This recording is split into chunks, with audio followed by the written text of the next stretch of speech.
Nos protegen. Nos defienden. Nos ayudan en momentos de necesidad. Pero se les está destruyendo desde adentro. Last year saw more Army suicides than any year on record. Día Our son was just one of thousands of veterans that this country has lost to suicide. tras día, Only to die here at home in their sleep. tras día. He then used a pistol to take his own life. Hay un enemigo oculto trabajando It's got to stop. y está oculto a plena vista. El enemigo más peligroso es aquel del que nunca sospechas.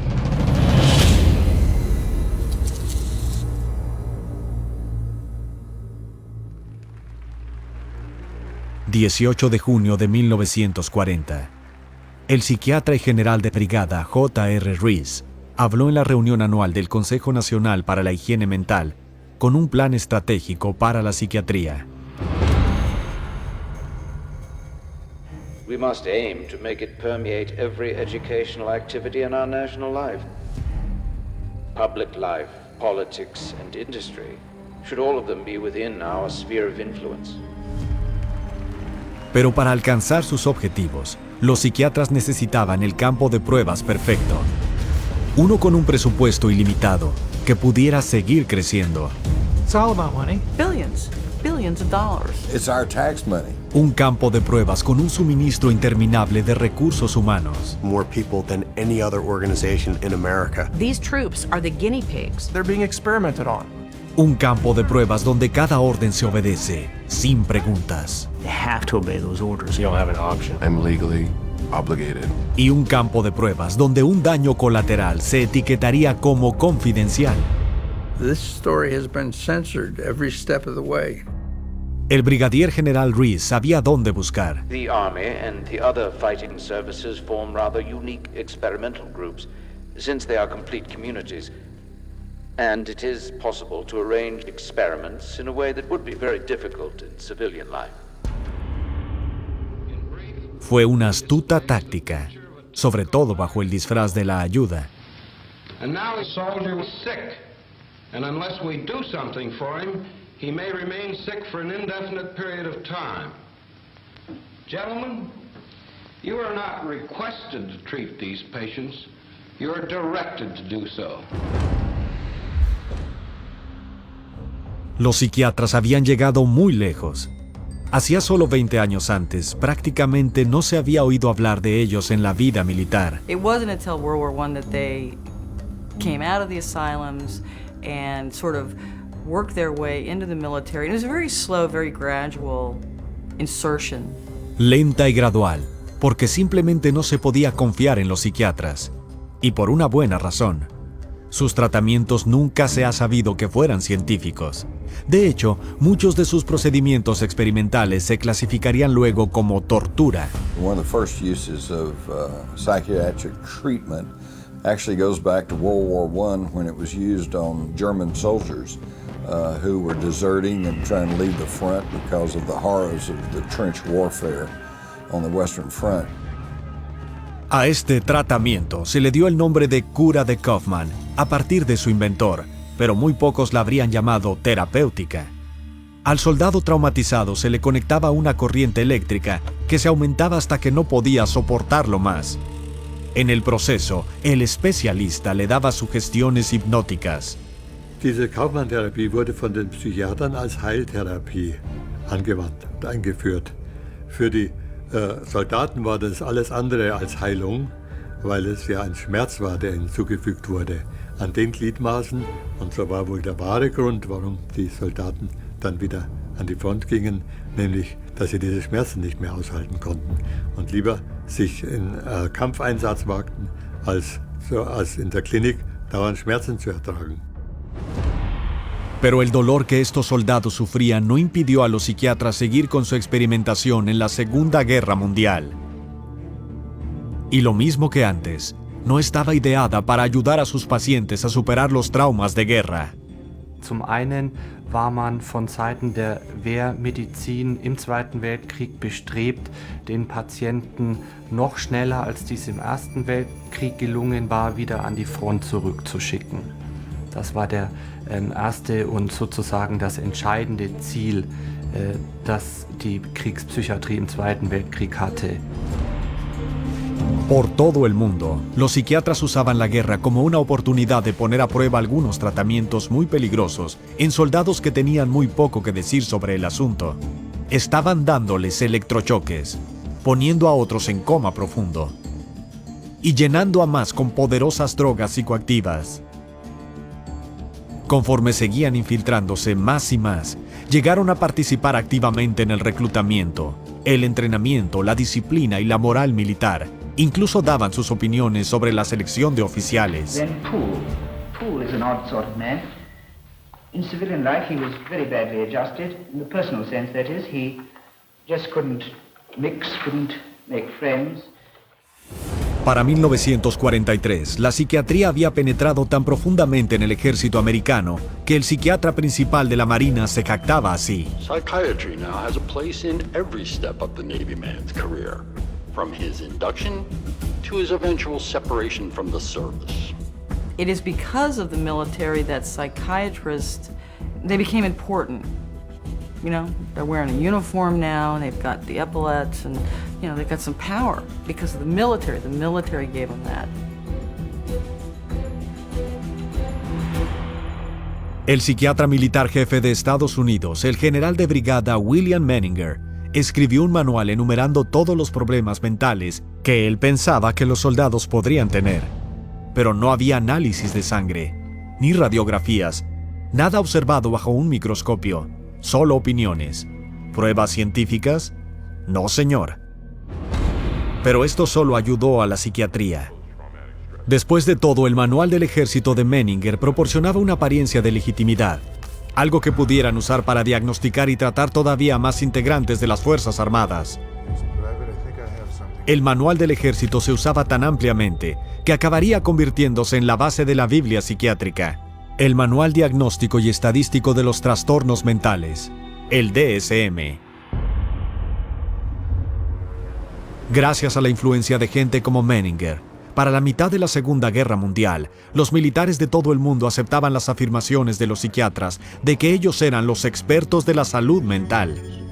Y gracias a eso, los psiquiatras quedaron libres para poner a prueba más drogas en muchos más soldados. The drugs of choice are the barbiturates. You will note that in combat exhaustion, massive doses of these drugs are needed in therapy. During the Second World War, both Americans and Germans experimented with stimulants because everybody thought, well, this is great, you know, it helps you focus, it keeps you awake. Una de estas drogas era el Pervitin, que se les dio a los soldados alemanes para disminuir las inhibiciones y aumentar la agresividad. Man kann sagen, dass dieser Feldzug durchaus Pervitin getränkt war, was die Wehrmachtssoldaten betrifft. Die Wehrmachtssoldaten waren für ihre Gegner unfassbar fit, sie waren unfassbar wach, sie hielten sehr, sehr lange durch, sie waren furchtlos, sie waren aggressiv und wirkten vor allem auf die Gegner wie aufgezogen. Et il a fallu à peu près 18 mois pour que les accidents apparaissent en nombre considérable, c'est-à-dire des jeunes soldats qui brutalement se conduisaient comme des bêtes féroces, tiraient sur tout ce qui bougeait, sur les civils et sur leurs propres compatriotes. Et les accidents, les imprudences au pilotage d'avions, au pilotage de chars ont été telles que l'armée allemande a interdit l'utilisation de ces drogues à partir du milieu de l'année 42-43. Et l'armée anglaise a vécu la même expérience. Los japoneses también usaron estimulantes. Les dio a sus combatientes valentía instantánea, pero a un precio.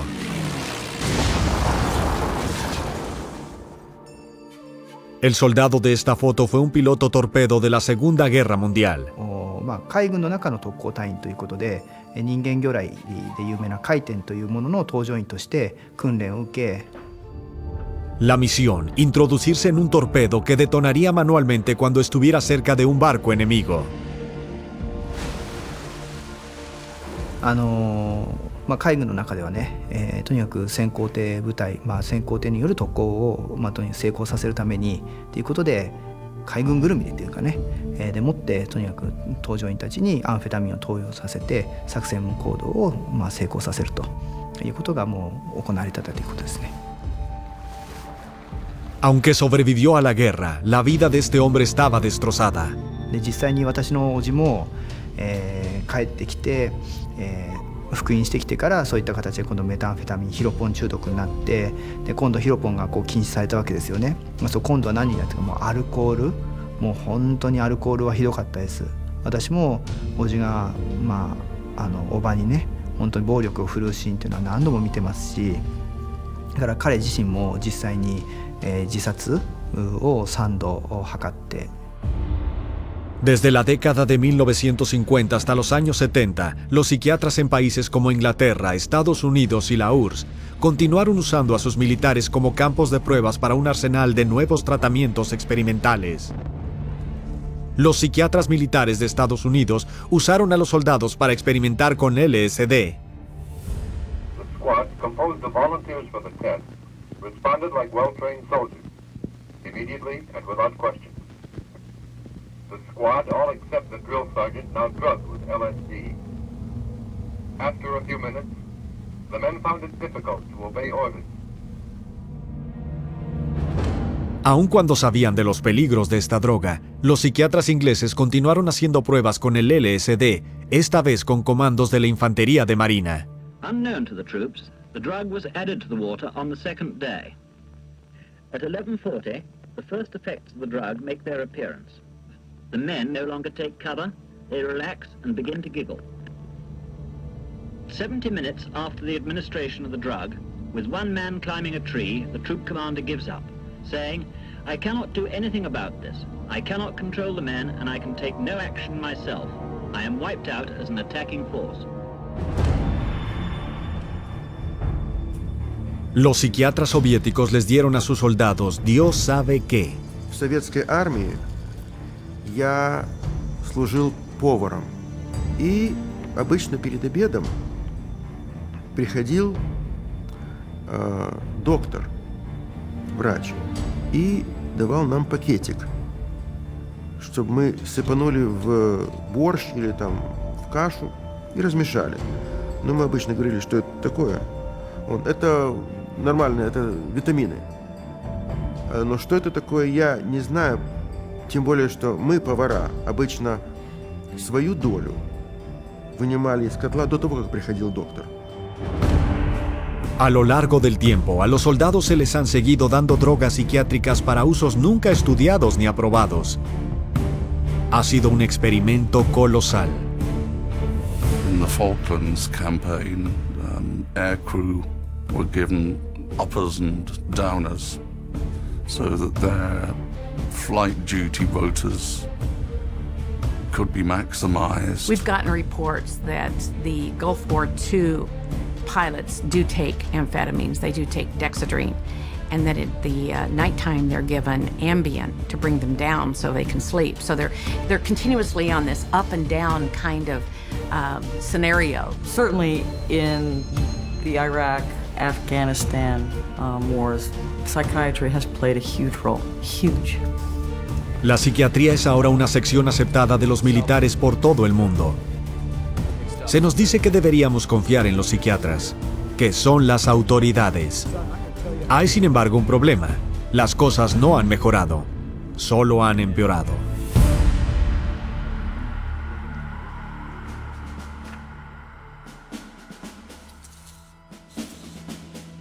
I spent almost 26 years on active duty in the Marine Corps. I retired with the grade of Brigadier General. I was an Army captain in the aviation branch. I was a Staff Sergeant E5 in the United States Air Force. I was in the United States Marine Corps from 2007 to 2011. Florida Army National Guard. 31st Engineering Battalion. I was in aviation and military intelligence. Battlefield intelligence analyst. I was a U.S. Navy fighter pilot. Combat medic with an LPN license. So my nomenclature would be a 68 Whiskey Mike 6. I got out as a sergeant, non-commissioned officer, this past March. I didn't see the emergence of psychiatry in the Army up until I suffered my own injury. And then it was like, it was a flood.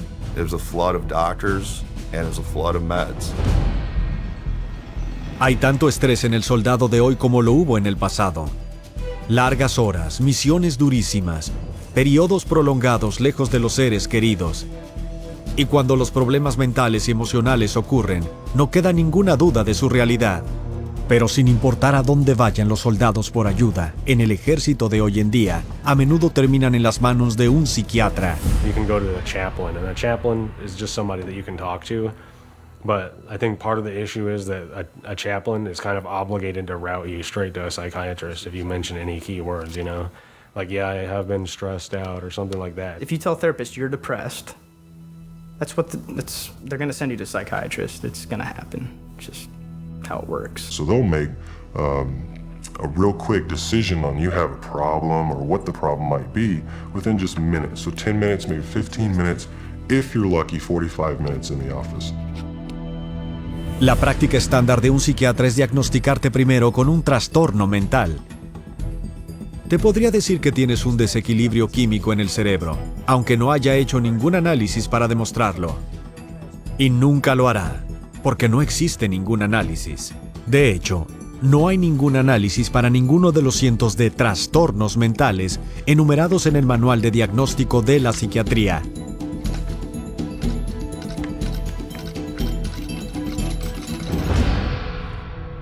Psychiatry, especially, has no objective means of making any diagnosis. In general medicine, at least you have x-rays and blood tests to go on, and so that's the big dilemma faced by psychiatry. They have zero ability to diagnose, so they have zero ability to treat. No physical abnormality has ever been found. So there is no physical abnormality to demonstrate by an MRI, a CT, an EEG. It's another fraud, pure and simple. It's another fraud. Así que los psiquiatras están diagnosticándote enfermedades del cerebro, cosas físicas que están mal con tu cerebro, que ni siquiera pueden demostrar que existen. There were no medical tests of any kind. There were no blood tests. Nothing that I could tell that was scientific in any way or medical in any way. Somebody suggests that you have a disorder, a disease or something, there should be some sort of objective test. It's not unreasonable to ask for it. It's not unreasonable to insist on it. Pero no obtendrás uno de los psiquiatras, solo sus opiniones. Y no tendrán miedo de dártelas. There are troops that are seeing psychiatrists who are automatically, before they even open up their mouth, being diagnosed just because of the way how they look. The psychiatrist told me that I would never amount to anything in the military again because of the emotional trauma I experienced and my current, at the time, my depression levels, my stress, my anxiety. I was never going to accomplish anything in the military. I would never be a good soldier again. And the only viable option that the military saw was to discharge me. When a psychiatrist says your life is not worth anything because it's been all some sort of psychosis or some sort of trauma event, or you've got this disease or that, or some brain chemical or whatever, a soldier's life turns into nothing. Cada año, a miles de hombres y mujeres uniformados se les diagnostica con una enfermedad mental, a veces 2 o 3. Esto ha llegado a estar tan fuera de control que el Pentágono gasta ahora $2,000 millones al año en salud mental únicamente. Y el presupuesto de salud mental de la Administración de Veteranos ha detonado, disparándose desde menos de $3,000 millones en el 2007 hasta casi $7,000 millones en el 2014. Es mucho dinero gastado en una profesión que ni siquiera puede producir pruebas para sus enfermedades cerebrales bajo un microscopio. No es que eso les importe a los psiquiatras. La diagnosis es solo un primer paso. De hecho, es una excusa para meterte a ti en algunos tratamientos muy peligrosos.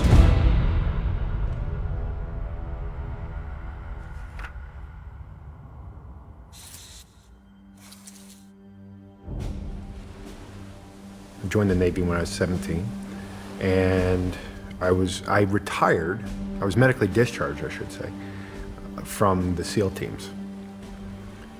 I served my country with America's best in a time of war, and I had the honor of leading them. But I did lose, my swim buddy, which is the guy you go through SEAL training with. And that gave me a survivor's guilt that I can't begin to describe. And, I make it through combat in multiple firefights and nothing. I got blown up by an IED, it broke my neck, and I didn't know it at the time. But I lived with that for like 5 years, make it through all of that. And I come back and they almost kill me with pills.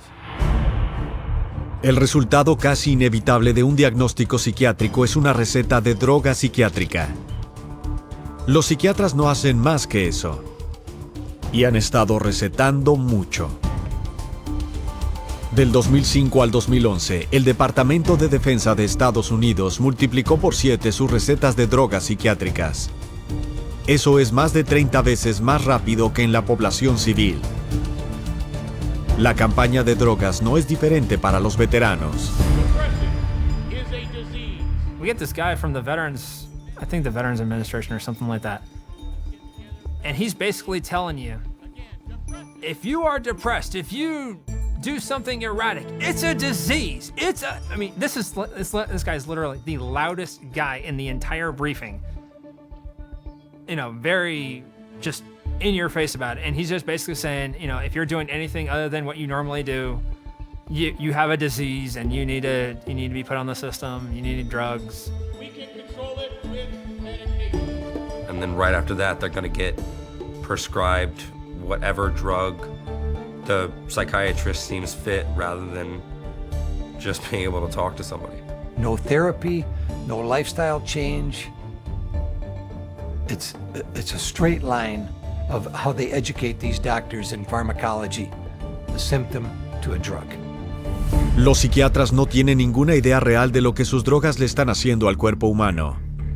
Pero cuando se trata de repartirlas, eso apenas importa. My older brother got out of the Marine Corps, like I said, about a year ago. And when he went to the VA hospital to make his disability claim and talked to him, he told him that he had trouble sleeping. And he didn't tell me what they gave him, but he basically said they gave him a big bag of happy pills. So I came home on R&R from Iraq and got severely depressed. And they went and told me to go see the on-based psychologist, which then they prescribed me meds. He basically told me what was wrong with me and prescribed me with Zoloft, and that was pretty much it. I've been on Ambien, Seroquel, Paxil. That was one of the big ones. A very dangerous drug that I just think is very harmful, called Abilify. It kind of puts whatever meds you're on steroids. Wellbutrin, Zoloft, modafinil, methylphenidate, trazodone, Prazosin, and Ambien. Starts out with Dexedrine, Vibrid, Dalmane, Citalopram, Thorazine, Citalopram, Prozac, and effects are at the same time. Stelazine, Zoloft, Compazine, Seroquel, Cogentin, Abilify, Nodular, Wellbutrin, IV-Amytal, Depakote, Artane, Xanax, Halperidol or Haldol, Klonopin, Diazepam, Adderall, and Librium. 5 milligrams to 300. 300 milligrams. 1,200 milligrams of lithium a day. Most individuals who would be given these drugs have no clue what the drug is, really, or what it can do to the mind, really. They just don't know. So it's a blind date. And and sometimes it turns out to be kind of an ugly one. La medicación del ejército ha rebasado todos los límites, en especial en Estados Unidos. En total, en los últimos 10 años, el gobierno de Estados Unidos ha gastado más de $4.500 millones solo medicando a los soldados y a los veteranos. De hecho, en 2011, el Pentágono gastó más en pastillas, inyecciones y vacunas que en helicópteros Black Hawk, tanques Abrams, aviones de transporte Hércules C-130 y los misiles Patriot combinados.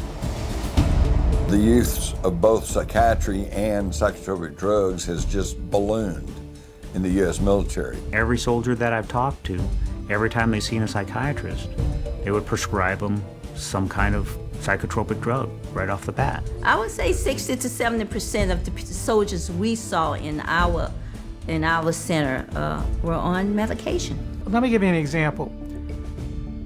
I was on a committee, a scholarship committee for veterans at a college, and they invited the VA psychiatrist to come in to give a talk about post-traumatic stress disorder.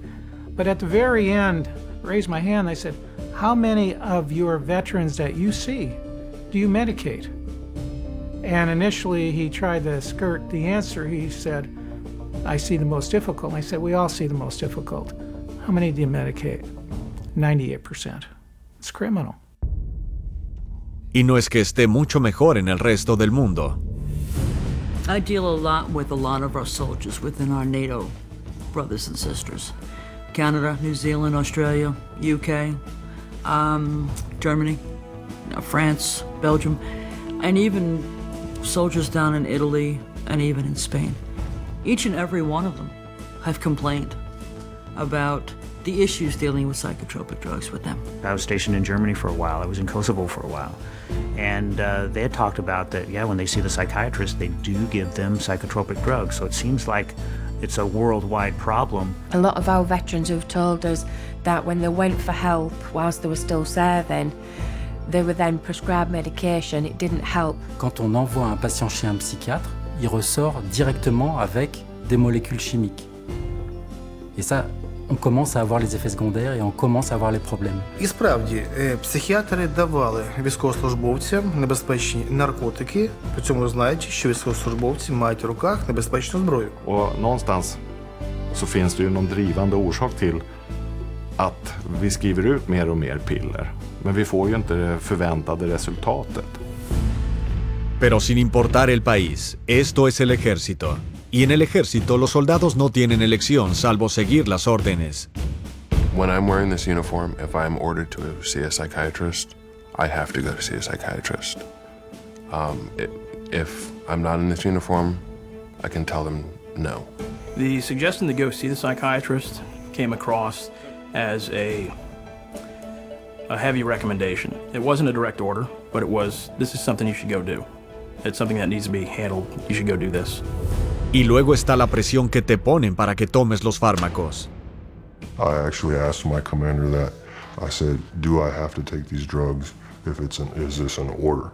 And they all just stared at me, wouldn't give me a no or a yes, imply that I'm supposed to take this. If I would have refused, I probably would have lost my rank or lost opportunities in the military because I wasn't taking care of the property of the military, which was my body. Most of the troops that I talked with did not want to take the psychiatric drugs, did not want them, did not need them, and rebelled at having to take them. But they were told that if you don't take these drugs, you can't get your compensation and you can't get any more VA treatment if you deny the drug usage. So they did. I have heard that military personnel have been ordered to take these drugs. My response to that is, that's an illegal order, and I had that verified by a Judge Advocate General right here in Washington, D.C. It's illegal to demand that. If a psychologist tells you that you have to take it or you're going to lose your benefits, you need to report that psychologist to the proper authorities. Oficialmente, 1 de cada 6 miembros del ejército está tomando una droga psiquiátrica como mínimo. Pero esto es lo importante. Según el Comité de Servicios Armados del Senado de Estados Unidos, nadie sabe cuántas drogas se distribuyen a los soldados. Ni siquiera hay un rastro de ello en papel. No hay receta, solo se distribuyen. El hecho es que la cantidad de gente que toma drogas psiquiátricas en el ejército es probablemente muchísimo más alta. En concreto, cuando tantos califican para la mayor combinación de diagnosis-medicación psiquiátrica de todas.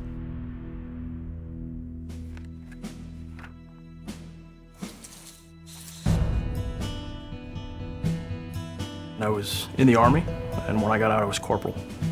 And then I went back as a contractor for the Department of the Army. My original purpose was definitely get involved, serve my country, and then pursue it from that point forward. I personally had been deployed to Iraq for just about a year, and having gone back to Europe, I was having trouble sleeping, and having some issues just adjusting back to this, different lifestyle after having been shot at, nearly blown to pieces, so many times to this. Now I can just go down the road and get a pizza. And one of my officers recommended I go see a psychiatrist. Within 10 minutes it was, so you're probably bipolar, most likely ADD, and PTSD. Los efectos visibles del estrés a causa del combate han sido mencionados por antiguos escritores como Homero y Heródoto. Los franceses le llamaban mal du pays, los alemanes Heimweh. En España era estar roto. Como fuera que lo llamaran, siglos de historia de militares han reconocido que algunas veces los horrores de la guerra pueden ser demasiada carga para los soldados. Solía considerarse una reacción nerviosa, algo esperado como parte del combate. Pero los psiquiatras hoy en día lo etiquetan como disfunción cerebral, lo que dio vida en 1980 al trastorno por estrés postraumático TEPT. This war isn't any different than any other than guys coming back with shell shock, battle fatigue or combat fatigue. And now they're calling it post-traumatic stress disorder. It's been around forever. Y como otros trastornos, no se descubrió con análisis científicos. Los psiquiatras presionaron para que se votara y se pusiera en el Manual Diagnóstico y Estadístico de la Psiquiatría. Literalmente, lo votaron. Hoy en día, es el diagnóstico más popular de la psiquiatría militar y se ha esparcido rápidamente dentro de la población civil. The goal is to combat post-traumatic stress disorder, or PTSD. Helping veterans with PTSD. Soldiers' post-traumatic stress disorder. I was diagnosed with PTSD. PTSD. How many times do you hear PTSD in the media now?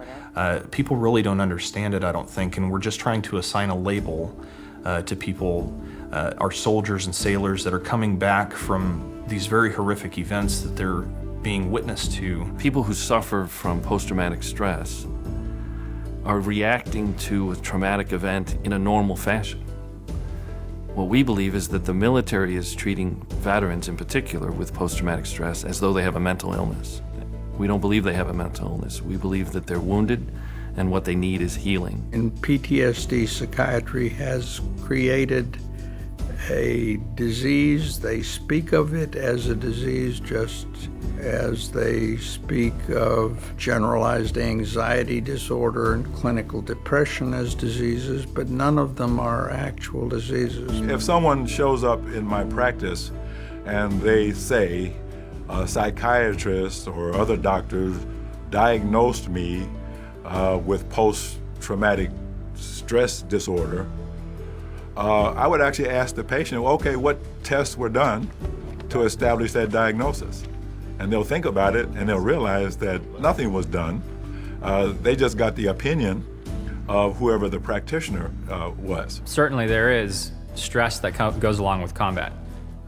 When you put a soldier into an environment where he's not getting sleep, he's being shot at, friends around him are getting hurt or dying, that's going to cause some bad side effects. Sure, those phenomena exist, but that doesn't then equate to, well, let's drug him.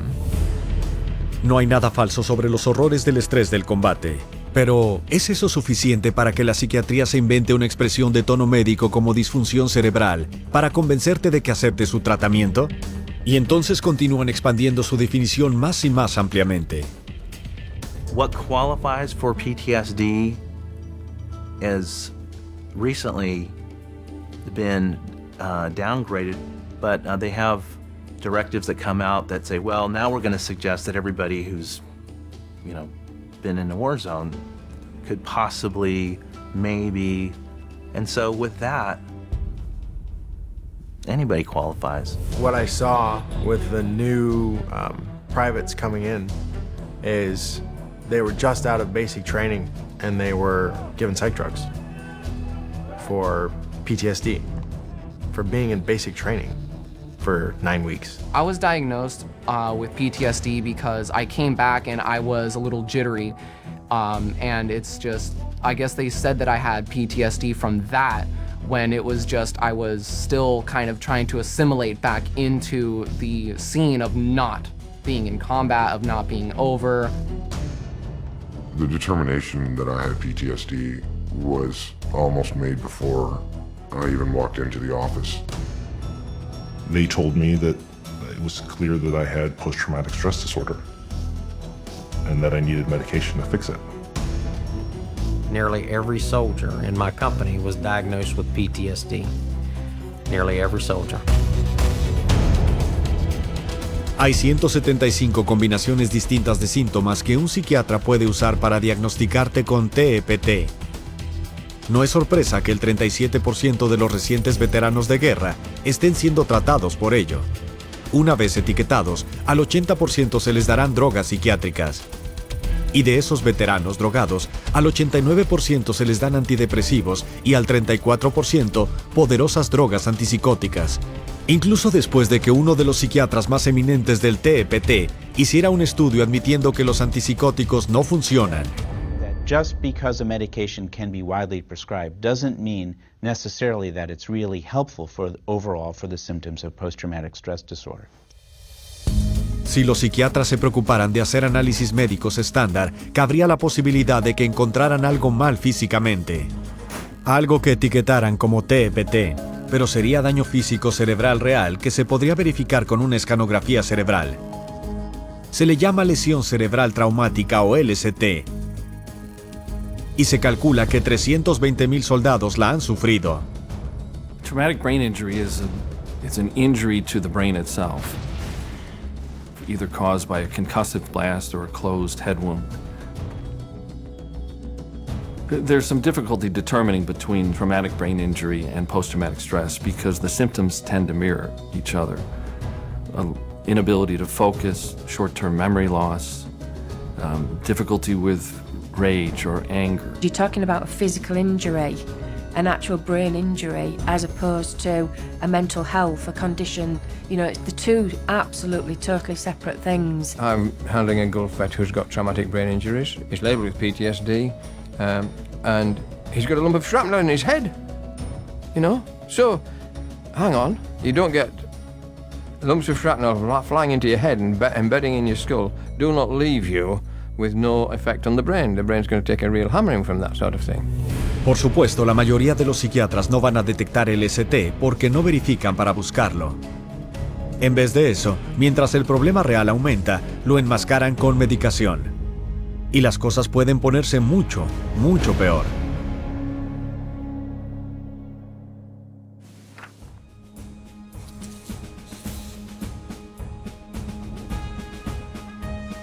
I think my main goal why I joined the military was, the first thing is to get money for college.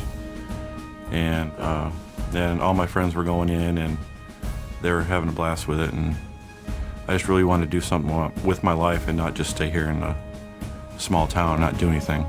I served in 2 branches of the military. I served in the Marine Corps and also the Army, and got out as a specialist also at 84. When I was in the Marine Corps, I never went and saw a psychologist, but when I was in the Army, they told me I had to go see one. At that point, he diagnosed me with PTSD and prescribed me Prozac and Wellbutrin in Iraq, still carrying a weapon, still in the combat zone. The psychologist said that my anxiety and depression, everything, like stuff like that, should actually go away. And actually it did not, it got worse. La vida de un soldado es exigente. Se te entrena para estar alerta, decisivo y concentrado, y en una forma física y mental excelente. Es una necesidad. Pero las drogas psiquiátricas pueden hacerte ineficaz para el combate. Los psiquiatras saben esto, pero aún así afirman que son terapéuticas. Esta es la realidad. All psychiatric meds are mind-altering drugs. People don't put that together, but they're mind-altering, and they have side effects, disaster side effects. One of the most significant problems about every psychotropic drug that I can think of, the stimulants, the tranquilizers, antipsychotics, mood modulators, are unpredictable. I can give the same drug to 20 different men, and they'll have 10 different reactions to it. Nadie, ni siquiera quien la receta, sabe lo que te va a pasar con una droga psiquiátrica. Cada una es diferente y cada una tiene una larga lista de efectos secundarios en letra pequeña en el encarte del paquete. My friends that take the drugs that I'm prescribed have very bad balance, a terrible memory. They have difficult talking clearly, speaking clearly to each other. Their reaction times are very slow, and they have a hard time concentrating. It pretty much just erased all feelings that I had. So I was just there. A lack of motivation, really. I just stopped caring. I was constantly demotivated, very worn down all the time. I was constantly sleepy, like not tired, just sleepy. I could stop doing something and instantly fall asleep. 1 minute you can be on patrol, next minute you'd be asleep. That's what those pills do to you. They make you tired. I would get headaches, but it's not like a normal headache. It would be like sharp pains just zapping through my head. My anxiety level was through the roof. I had heart problems. I put on 20 to 25 kilos of extra weight. I probably gained 40 pounds over the course of that period of time. I was up to almost 300 pounds. I was in metabolic syndrome. My body my adrenal system had completely shut down. My muscles had seemingly turned to water, and I could not lose weight for anything. I can't ever think of anybody who's ever said, I feel better. This has helped me. I can't honestly think of anybody who's ever said that to me. And I've seen and talked to a lot of veterans in my time. These are supposed to be the finest, most elite soldiers, physical combat machines, and they're being given something that's harming them, that's destroying not only their body physically, but also their minds mentally. Los psiquiatras te dirán que los beneficios de sus drogas exceden los riesgos. Esto es basura y es falso científicamente. Ha habido amplios estudios que demuestran que las drogas psiquiátricas como los antidepresivos no funcionan mejor que una pastilla de azúcar. Pero algunos de los efectos secundarios de la droga no solo son dañinos, son letales.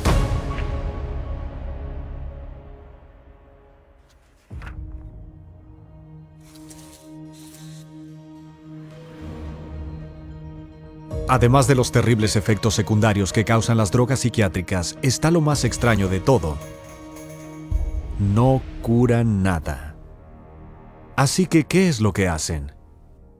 Alteran tu comportamiento al insensibilizar tus sentidos. Esto no solo impide que la persona resuelva situaciones, sino que la entumece al mundo que la rodea. Hay incluso un nombre para ello: despersonalización.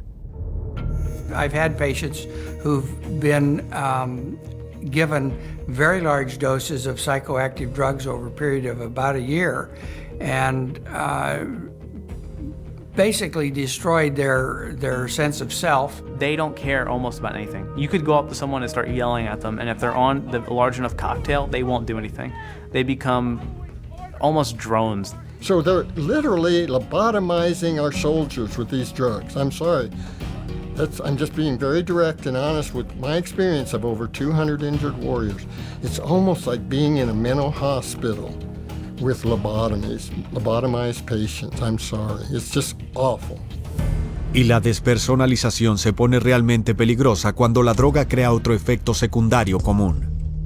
If someone is numbed like that, they're less likely to be concerned about the consequences of their behavior and might resort then to impulsive actions, violent actions. Some of the effects of the drugs that we're aware of, that the veterans we've dealt with have come across, have been things like more anxiety, more anger. They're having all these fits of anger, aggression. They're getting in fights with their significant other. And of course, what this has led to is just a really horrendous number of domestic shootings, domestic beatings, child, wife abuse. Las cifras confirman esto.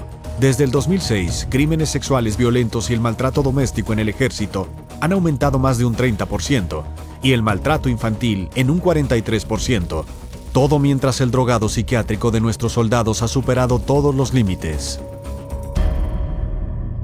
Y luego, están los casos donde un soldado bajo la influencia de las drogas psiquiátricas pierde la cabeza. This one particular morning, the soldier was in our unit, and most of the soldiers in our unit are on some type of medication. And she was waiting for the soldier. And when she walked in, he was locking and loading his weapon. And she asked him, "What are you doing?" And he looked at her, he said, "I don't know." And she said, "You were locking and loading," which means he's putting his ammo in his weapon. And she asked him, then she said, "What were you gonna do?" He said, "I don't know if I was just gonna shoot myself or shoot up everybody in this building, and then myself." And we were there. 11 de mayo de 2009. El sargento John Russell abre fuego en una clínica de campaña en Bagdad. Mata a 2 oficiales y 3 reclutas. El día anterior, su psiquiatra le había recetado antidepresivos. 11 de marzo de 2012. En una aldea remota en Afganistán, el sargento Robert Bales mata a 16. 9 eran niños. Antes de su matanza indiscriminada, Bales había esnifado la droga psiquiátrica Valium y había bebido alcohol. 16 de septiembre de 2013. El veterano de la Marina, Aaron Alexis, lleva un fusil al arsenal naval en Washington, D.C., donde mata a 12 personas a sangre fría. De acuerdo a los informes, a Alexis se le había recetado el antidepresivo Trazodone. He talked about it. He said he went to the VA and they would give him some medicine. Estos son algunos de los muchos en manos de los profesionales de la salud mental, justo antes de cometer horrorosos actos de violencia. El soldado de primera David Lawrence, quien mató a un jefe talibán en su celda cuando había tomado Zoloft y Trazodone.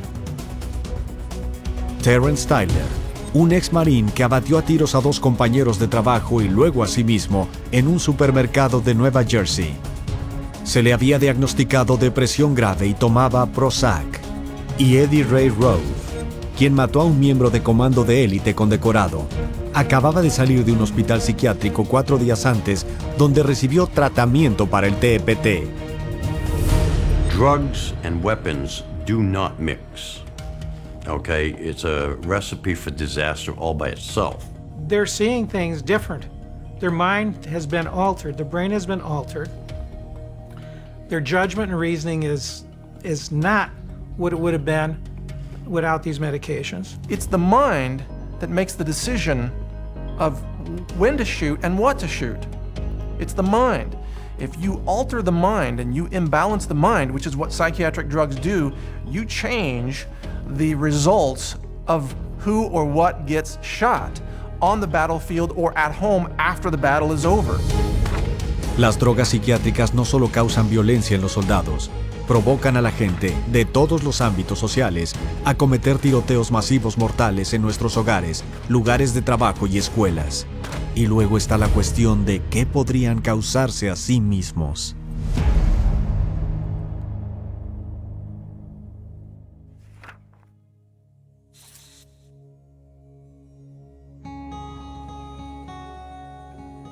Ever since I was a little kid, I always loved the military. I loved the Army, and I think I always knew that I wanted to, join. I just said, I wanted to go and experience it, and just to serve my country.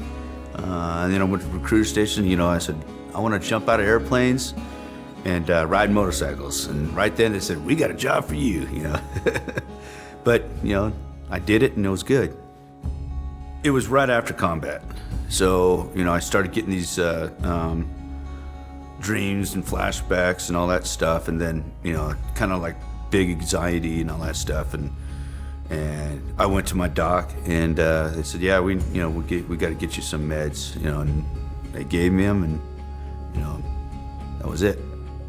You first start taking it, you feel great. Whoa, and then it just it's like you get immune to it, and then let's take a higher dose. Let's take a higher dose. In my experience, I didn't see anything helping at all. I felt like it was making everything worse. I gained how many, 40 pounds taking the meds. We looked it up, and that one med, I don't remember what it was called, but it said it acted like you had 1,500 calories every pill you took, and I had to take it 3 times a day. If he missed a dose, then the whole family would know, the whole house would be kind of on edge because you couldn't talk to him. He would snap. You take your meds and you can just start feeling it going down, and then you're just like, bam, and you're a zombie, It almost seemed like he just didn't care about life anymore. He wasn't himself. My body was breaking down, and my wife, she's all into herbs, and she's saying this isn't right. And then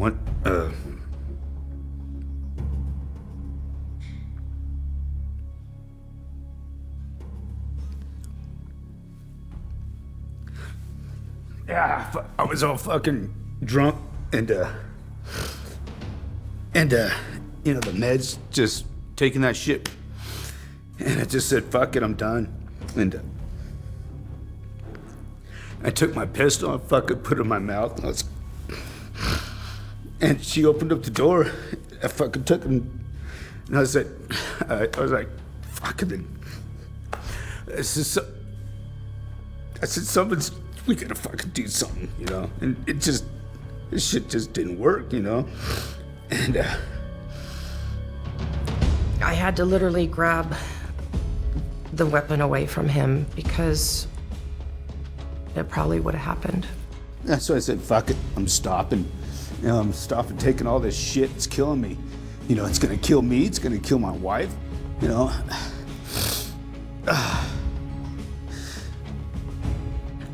That was the straw that broke the camel's back. It wasn't working, and something had to be done. I didn't want to lose my husband. I didn't want him to kill himself, and I didn't want to be killed as well in the process. I knew I wasn't me. It was the drug that was doing it, and I knew I had to change, or I'd be dead, and that's why I changed it.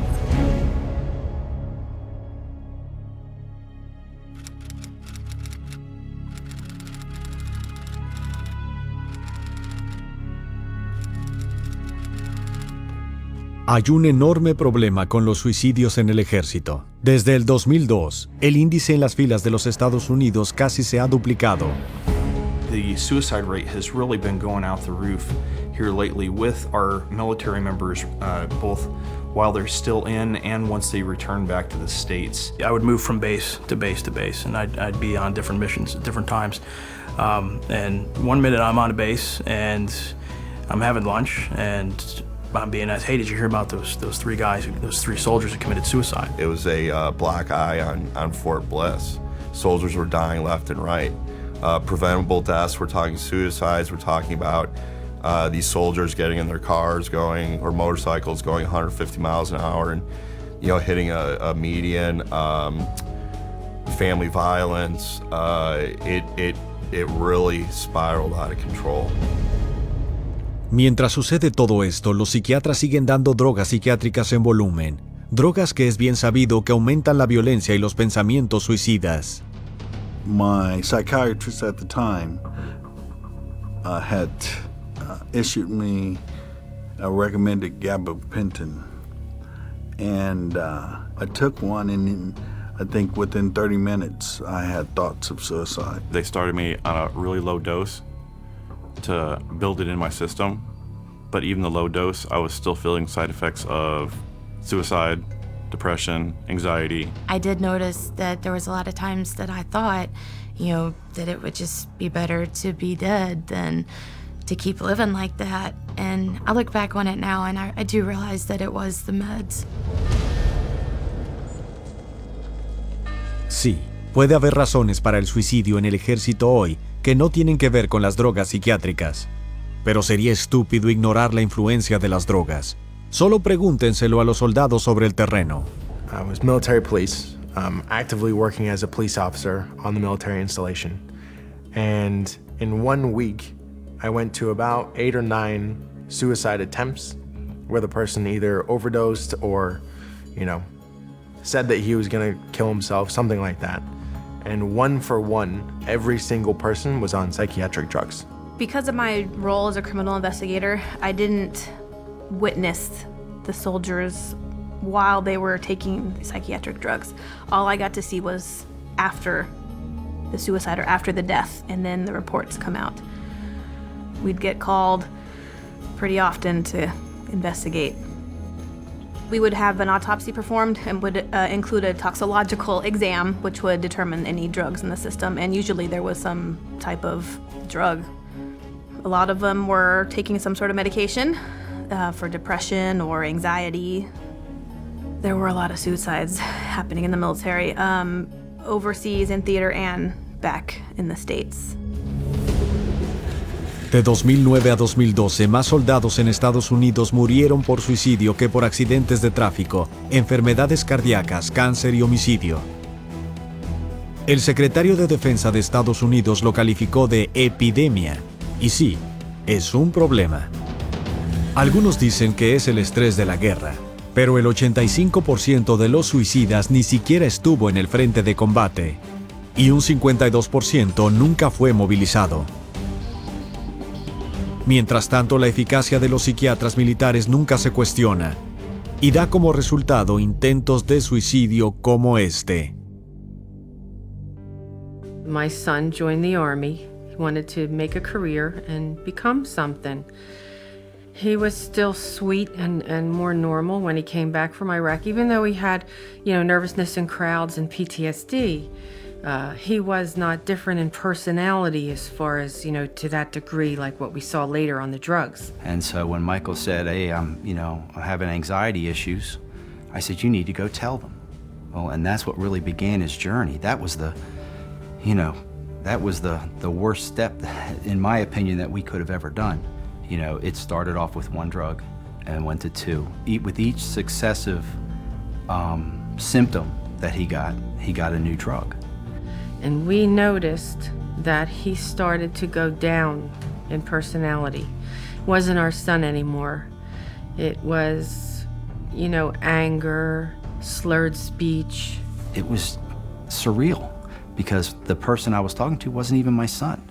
He was unsure of himself. He didn't have any will to do anything. At one point, he had stopped brushing his teeth, drinking water, eating, because he didn't care. He didn't even know that he was that way. And I researched and discovered that our soldiers were being medicated and that they were committing suicide from it. So I printed all my research out and I handed it to my husband. And I said to my husband, tell me what you think of all this research. And he came back to me and said, if my calculations are correct, there's a pattern here that matches our son's behavior. And if my calculations are correct, he's just about ready to commit suicide.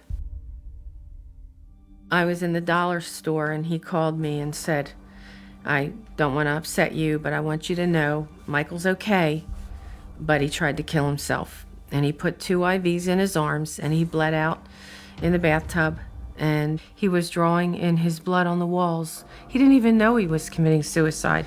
So his cognizance, his reason, was already usurped by these pills. They take away who you are. And he wasn't the same. We had the hospital check him and they found at least 9 drugs in his system. And they're just the ones they tested for. They were giving my son drugs that had black box warnings, said, if you're under 25 and you're taking this pill, your risk of suicide is going up 50%. Risk of suicide. But they were still giving him the pills. What he went through was so horrific it's hard for him to talk about, but he allows us to speak because he wants to save his comrades. He wants to save others who are going through the same thing, who are being drugged with lethal cocktails. Me speaking as Michael, knowing the things that he has said to others, he would say, stay away from the pills. It's a dead end. Los psiquiatras dicen que sus drogas salvan vidas, pero raras veces hablan de los graves riesgos de suicidio. ¿Por qué no lo hacen? Porque esas advertencias en recuadros negros para jóvenes de 18 a 24 años. Esa es la edad promedio de casi la mitad de los soldados americanos movilizados. Y aún así, el uso de drogas psiquiátricas en el ejército de Estados Unidos ha subido un 76% desde el 2001. Esto incluye antidepresivos que los psiquiatras les dan a los soldados para prevenir el suicidio. There's no evidence that drugging stops suicide. The reason I'm saying this is because it is alleged that if somebody is suicidal, you should medicate them. Except there's no evidence that medicating somebody who's suicidal is going to prevent suicide. There's substantial evidence that many drugs actually promote suicide. And last year, within DoD, there were 349 suicides among military personnel. That's almost one a day, literally one a day. Más suicidios que muertes en combate. Y el ejército está muy preocupado. In fact, in 2009, Fort Campbell, Kentucky was actually closed down by the base commander for a time because they were having just an inordinate number of suicides. Suicides on Fort Campbell have to stop now. The last I heard, the VA was getting close to 450 calls a day to their suicide hotline, which they set up years ago to handle the amount of veterans that have suicidal thoughts on a daily basis. 450 calls a day. Es un problema que ha resonado en las salas del gobierno. One of the biggest concerns I have about the military is the inordinate number of suicides that have taken place among active duty and those who've left the military. 3 years ago, I got Congress to hold hearings to examine the relationship between suicide and increased use of medications, and there was a direct parallel. The amount of suicides were increasing proportionate to the amount of medications being introduced. So, do antidepressants cause suicide? Of course they do. So, don't blame the soldiers. Don't blame the military as a whole. Blame the corruption of the military by the psychiatric industry that is peddling false, dangerous medicine, that is peddling a kind of modern-day quackery, calling it treatment, but delivering suicide. Y mal como está dentro del servicio activo, los veteranos la tienen mucho peor. Se están suicidando en un promedio de 22 al día, uno cada 65 minutos. ¿Pero consideran los psiquiatras detener alguna vez el drogado con fármacos? No. En vez de eso, es un asalto total.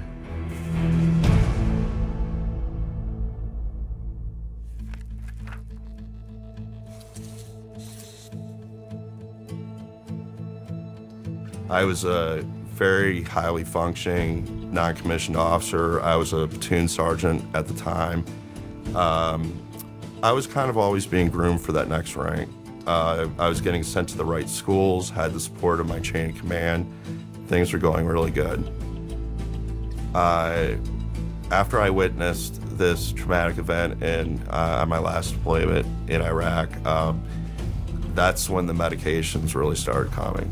I mean, full force. And like I said before, before I knew it, I was on 9 to 12 different kind of medications. And when I was going through the separation process in the Army, I had to get some physicals and evaluations from outside people.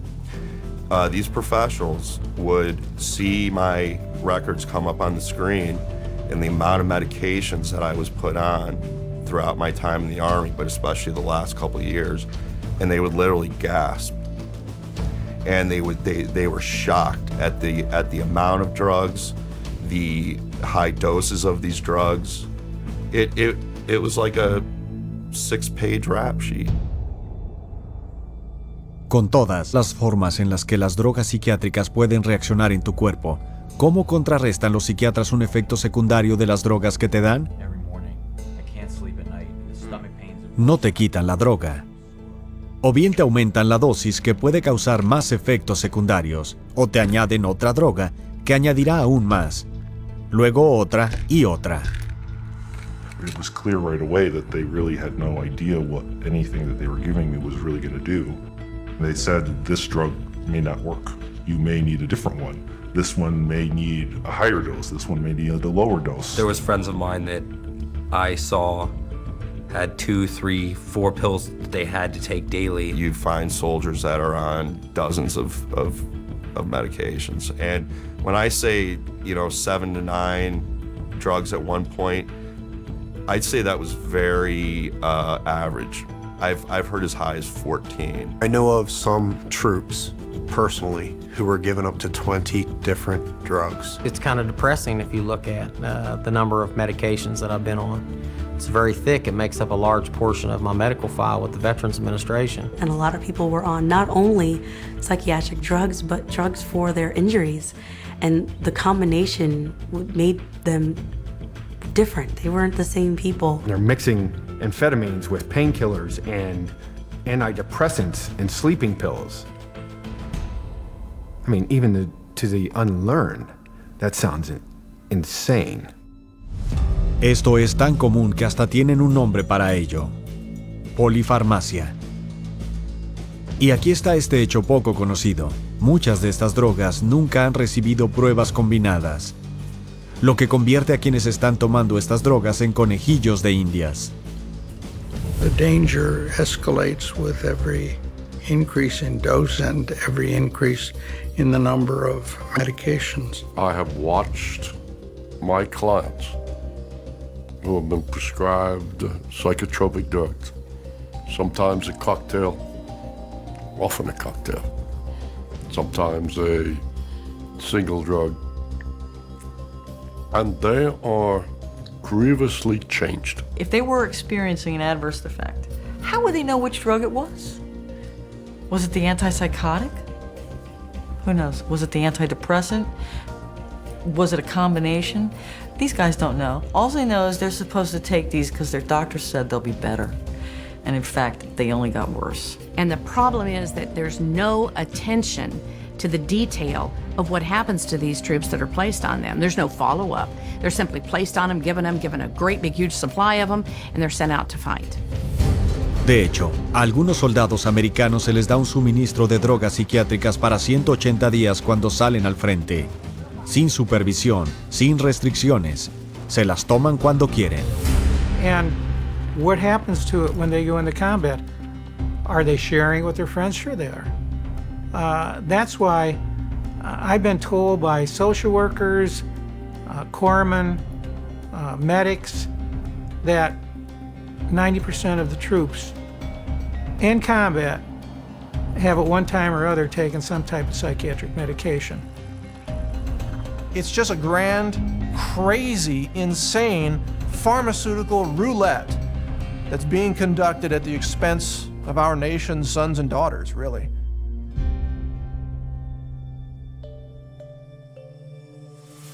My husband never did drugs, nothing, never did anything. And I dated him 5 years before I married him.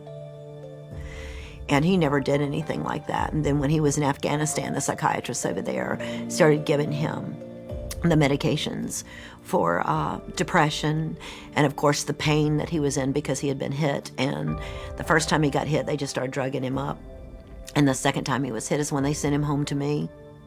And 2 weeks after him being home, the violence was so incredible. I told him that we needed counseling or we just needed to get a divorce because I couldn't live in the abuse that I had just gone through because my husband never treated me that way. Needless to say, at that point, I didn't realize that these drugs were affecting him. At one point in time, my husband was on 21 drugs, 21 at one time. I mean, and it was craziness. This is not, I don't even know who this person is that I lived with. I've tried to get him help right from the beginning with the drugs, and they're refusing him any help. They just keep continuing to give him the drugs, and he's not getting any treatment. His physical needs are not being met, and he's continuing to deteriorate on a daily basis. The whites of his eyes are now yellow. They have a yellow tint to them. His skin color is green and gray. And this happens often. And we do have the fear that we will wake up in the morning and he's going to die. Every day we live that every day. His daughter lives that every day. I live that every day. Is today the day that he's going to die? Is today the day I'm going to get the call?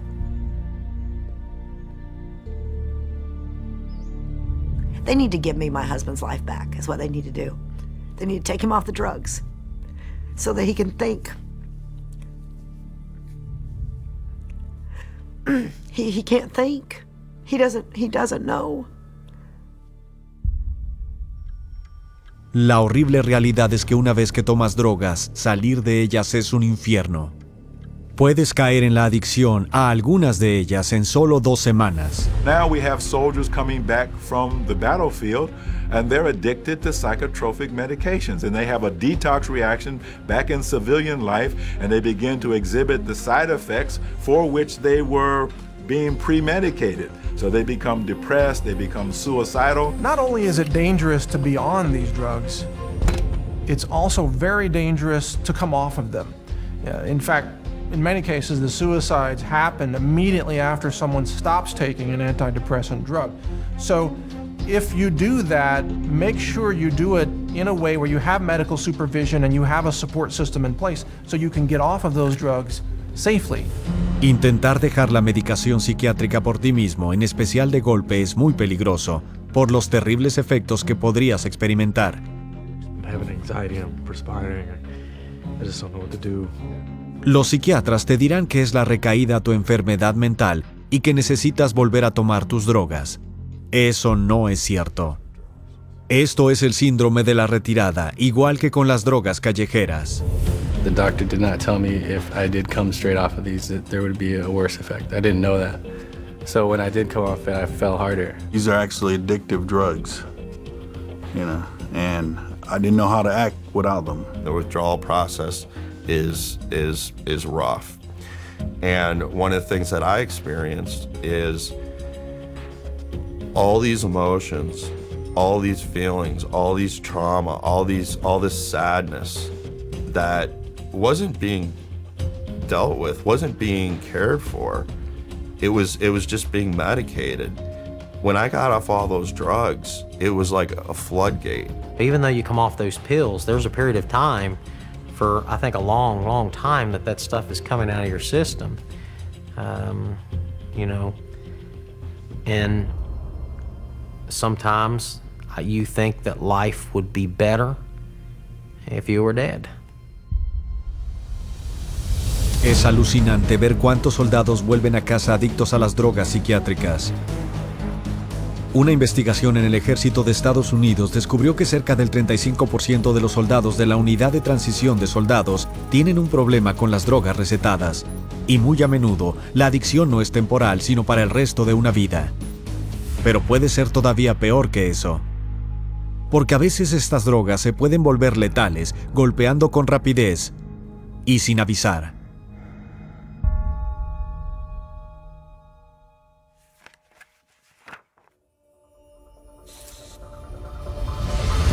Gunnery Sergeant Chris Bacchus survived the assault on Baghdad, a deployment to Afghanistan, and a second tour in Iraq. What specifically killed your brother? He died because he mixed narcotic drugs. Whenever he had an issue with them, they would increase either the dosage or the potency of the individual pill. A bomb couldn't kill this Marine, but a bottle did. Chris Bacchus tenía 2 antidepresivos, 2 opiáceos y un ansiolítico, Ativan, en su organismo. Un total de 27 medicinas diferentes en el escenario, la mayoría recién recetadas.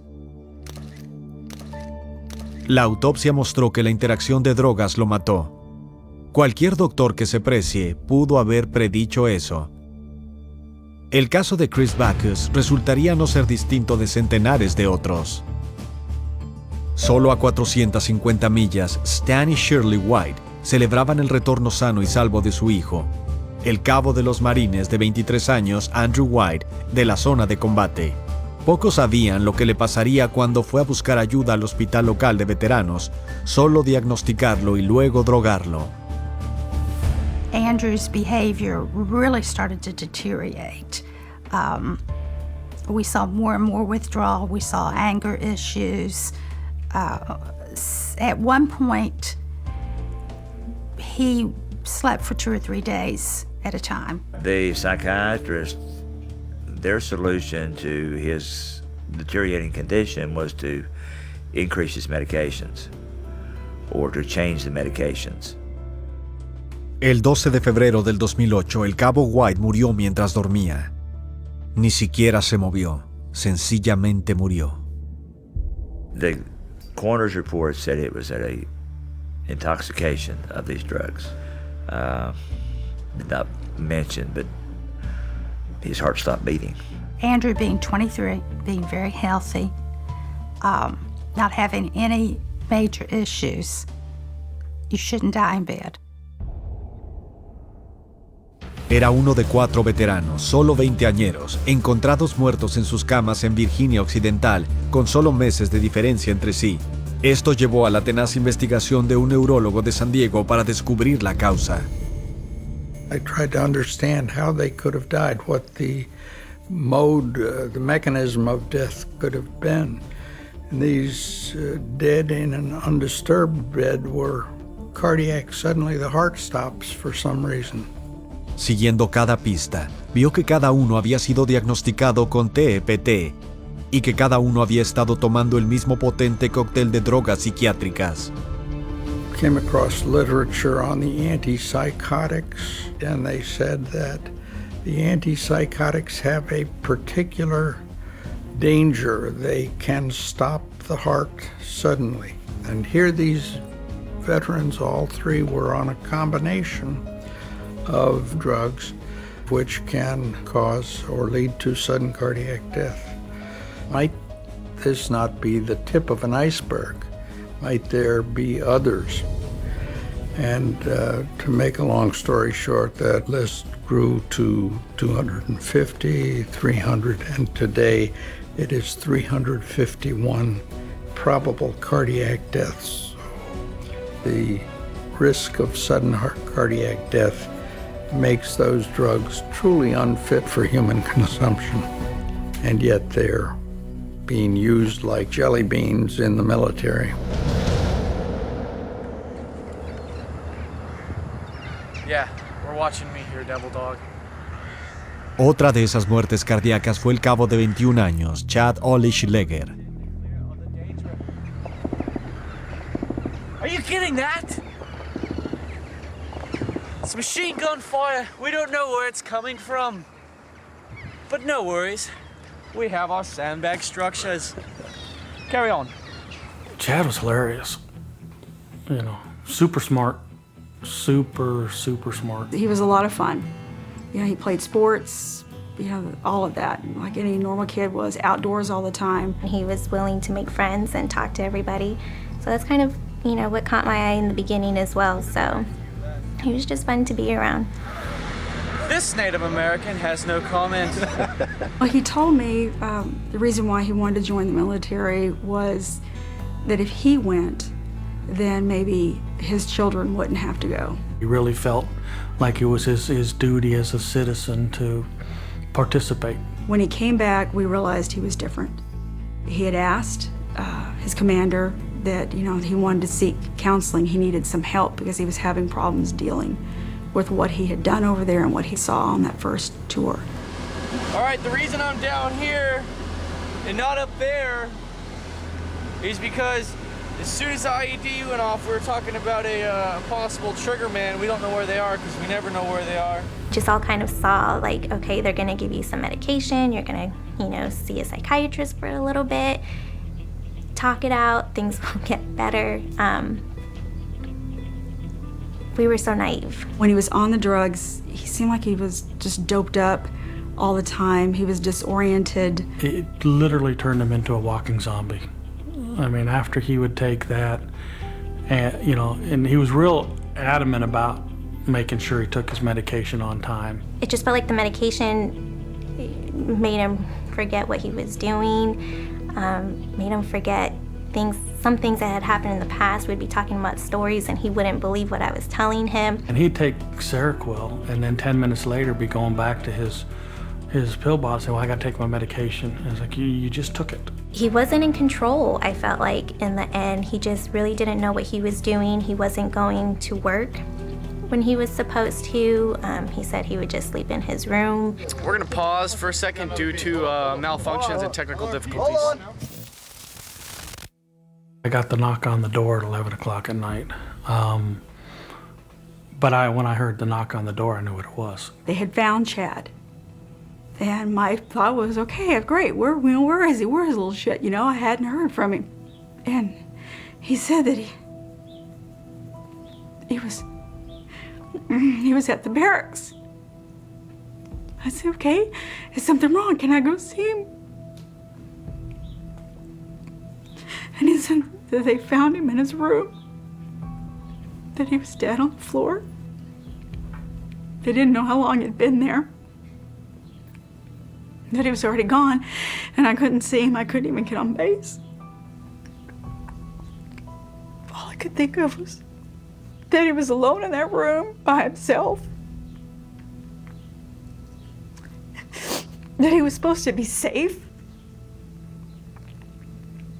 It was harder for us because we always expected, if he's in the military, he's in the Marines, we kind of expected that if he were to die, he was going to die when he was out on deployment. You know, he was going to die, you know, killed in action, something. We didn't expect him to come home and die. I had a doctor at Texas A&M University read the autopsy and then said that the levels of the meds in there were not excessive. They were in line with what was prescribed. Nothing was out of range of dosage, but they looked at it and they said, how come he's taking, 7 of them? It's a lot. And the doctor looked right at me and said, they killed him. I blame the psychiatrists and I blame the doctors for prescribing those pills. Those are the ones that never checked up on him and let him walk out with all the other pills, didn't take any of the pills away, just kept giving him more pills. And they're the ones. Good morning, and hoorah. Los psiquiatras llaman a esas muertes accidentes por sobredosis, pero encarémoslo, esto raya en homicidio por negligencia. Y mientras nuestros soldados sucumben uno a uno con los niveles recetados de estos cócteles letales, te tienes que preguntar si los psiquiatras se preocupan siquiera de encontrar la razón. Es suficiente saber que los soldados están muriendo, pero este consumo de drogas va más allá de la víctima. También puede afectar las vidas de sus seres más queridos.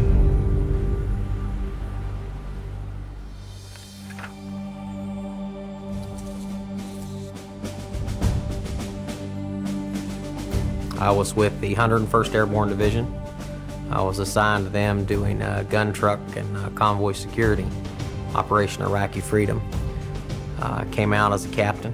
I've got a total of 26 months in combat. When I came out, returned home from Operation Iraqi Freedom, anyone that marked that they had seen combat or had seen someone killed or had participated in combat operations directly, it was mandatory that you went to mental health.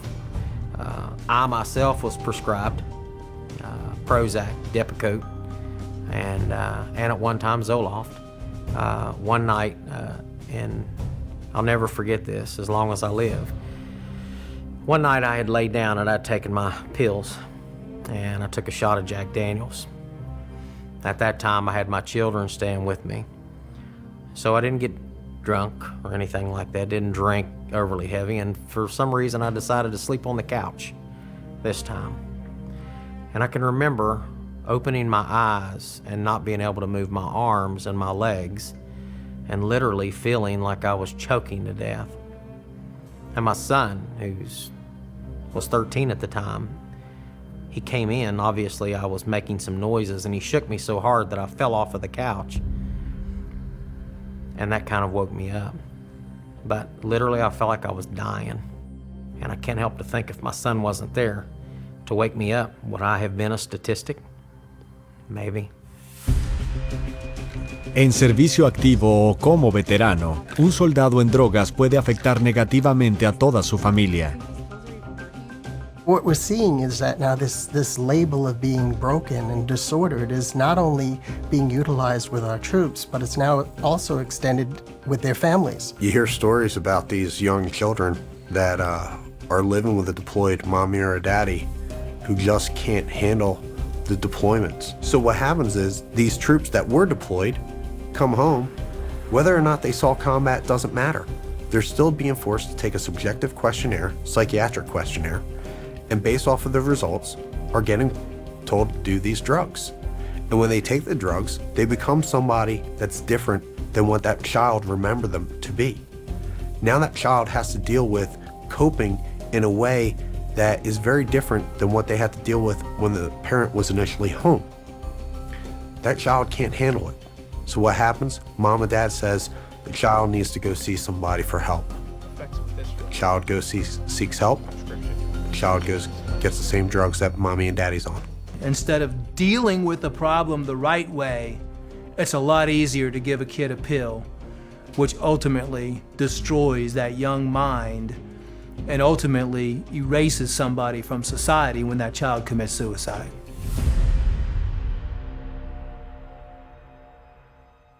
My youngest son, Daniel, was a very funny, a little prankster with lots of friends in the neighborhood. He was loved by his teachers at school. We would go out fishing or hunting or just playing around out in the woods. So we were able to spend quite a bit of time together whenever I wasn't gone on training or deployment for the Army. Daniel began having trouble sleeping very shortly after he left, and he was worried that his dad wouldn't come home. He was worried that his dad was going to get killed. And we saw the psychiatrist for 10 or 15 minutes, and he prescribed something to help him sleep, and also Celexa. Well, when she started telling me about the medications, I was very concerned. Overall, it seemed to me that, the situation was continuing to progress and he was just getting worse. My husband came home from Iraq 3 months early because of my concerns. I was very concerned at the personality change to becoming much more withdrawn and sad and depressed. He was having some bizarre behavior. He began cutting himself at school, and he began having hallucinations. We never had any of those behaviors before being put on the drugs. We were all here at the house. He was out of our sight for 10 or 15 minutes, and he had snuck in and went and he'd gone into his room, and I sent James to go find Daniel to help me in the yard. And he did. What was your emergency? We need an ambulance. What's going on? My little brother hung himself. Okay, what's his name? Daniel Radens. My mom is performing CPR right now. Okay, let me transfer you. Don't He was an innocent little boy who was just worried about his dad, who prayed every night that his dad would be safe, and that his dad would come home, and that angels would protect him. But there wasn't anybody to protect my son. Psychiatry in the military took our youngest son from us and ruined our family. Los niños son ahora un objetivo enorme para la psiquiatría. 1.900.000 niños tienen padres en el ejército y 1 millón han tenido padres movilizados. Y cuando eres un niño pequeño preocupado por mamá o papá, eso te convierte en presa fácil. The numbers of children who have been put on drugs within the military TRICARE system is astounding. You know, it's just exploding. So it has an effect, a ripple effect on the entire family unit. Now, today, we're finding out outpatient psychiatric treatment for children of deployed active duty service members has reached an all-time high at 2 million visits. How many drugs are these children being forced to take now? Sea la que sea, es una cifra elevada.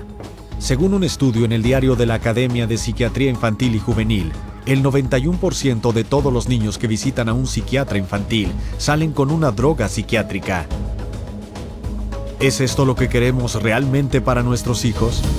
Hay que preguntarse, ¿por qué con todos estos fracasos los psiquiatras siguen dañando a la gente, drogándola, volviéndola adicta, creando violencia y suicidio? Es por la más deplorable de las razones.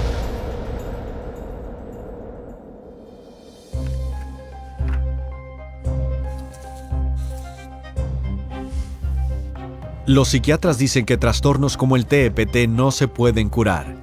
En lugar de eso afirman, tienen que manejarse con drogas para el resto de tu vida. Es mala medicina, aunque es estupenda para la cuenta bancaria. Once you label somebody and you start medicating them, over the life of that person, it's going to cost the government about $1.5 million to provide these medications and treatment. There's a lot of money to be made here. There's a lot of money to be made by the companies that are producing these drugs. Profit is the only conceivable motive for all of these psychiatric drugs in the military. Taxpayers are footing the bill for this travesty of medicine. These psychiatric drugs that promote suicides, you're paying for them. Así que, ¿por qué los psiquiatras reparten drogas a esos niveles récord? Porque drogar a la gente es mucho más fácil que de hecho ayudarla. Y debido a esta explosión de consumo de drogas psiquiátricas, la psiquiatría ha desarrollado una relación muy íntima con las farmacéuticas. Ellos te dirán todo acerca del tema.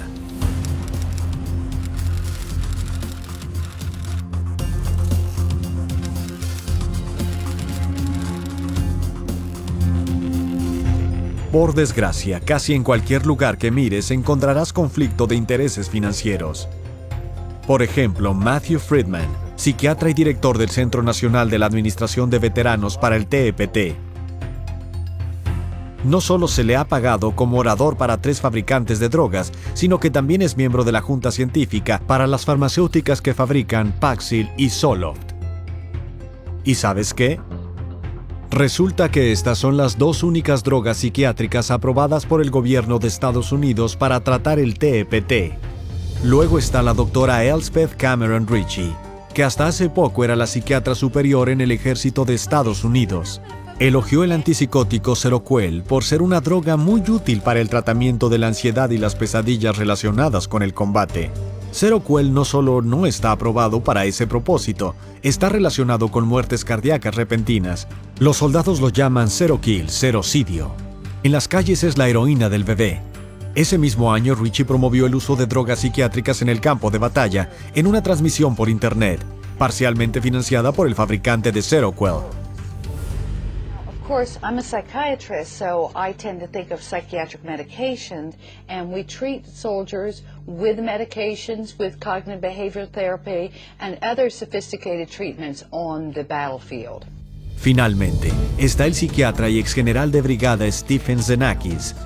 Cuando estuvo en el ejército, exigía que se hicieran exámenes psiquiátricos a los soldados, cuantos más, mejor.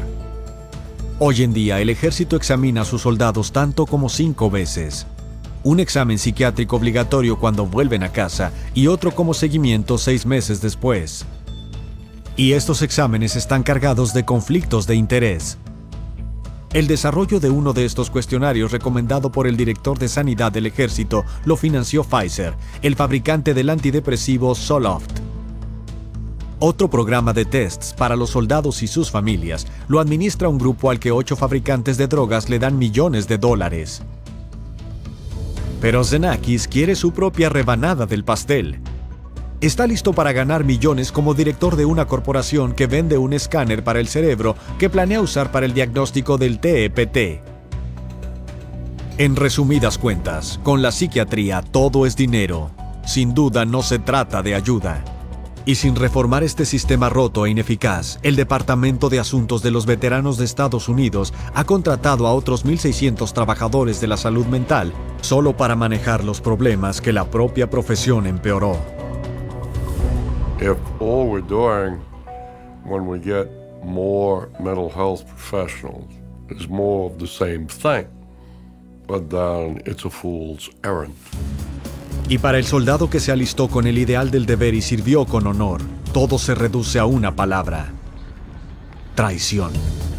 One of the things I have the benefit of really is getting thousands of emails a week, whether it's from veterans or other people suffering from pharmaceutical damage. It's specifically veterans these days. We see an increase. We see people calling out and saying they feel betrayed. They are very proud to serve, fight for their countries, protect, the people back home, their loved ones.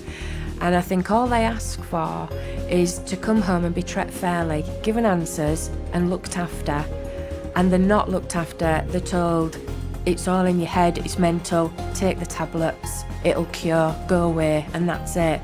And I think that is betrayal. For a word to use for those people is an understatement. It's the deepest betrayal of a human being to kill them while claiming you're treating them, to call it medicine and deliver death. Y todo es totalmente innecesario, porque hay esperanza y no requiere de tratamiento psiquiátrico.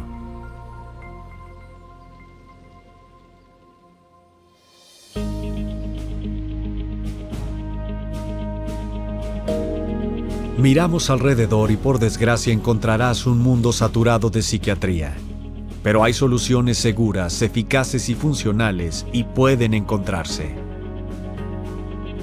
The main word for soldiers, and not only soldiers, but anybody suffering from any type of so-called mental illness, is that there's hope. That there's hope out there, there's solutions out there, things are available for you to get your life back, to not have suicidal thoughts, to not end your life, and it does not include psychiatric drugs. There is a way to solve this. It's to get rid of the drugs and start treating soldiers like human beings, not lab rats. That's the solution. The vets who get over their war wounds do it on their own, do it with friends, do it with colleagues, do it in support groups. They're doing it separate and distinct from the medical interventions. If you talk to lads, when they get together, they help one another, they support one another. They are aware of fellow feeling, fellow understanding. Psychiatrists, by having the opportunity to disrupt that process by using drugs, can often disrupt it rather than support it. A soldier does need help. He needs care and love and friendship and, whatever else is going to make him feel better personally, but he does not need psychotropic drugs. El verdadero cuidado médico comienza con un minucioso examen físico por un médico competente para buscar cualquier daño o enfermedad subyacente que pueda estar causando aflicción emocional. Every symptom should be investigated for physical origins, because if you don't do that, almost certainly someone who has a real physical symptom is being labeled as having a psychiatric symptom, which is false. By making sure that we clear up any physical issues, we begin to make the soldier, the veteran, feel better.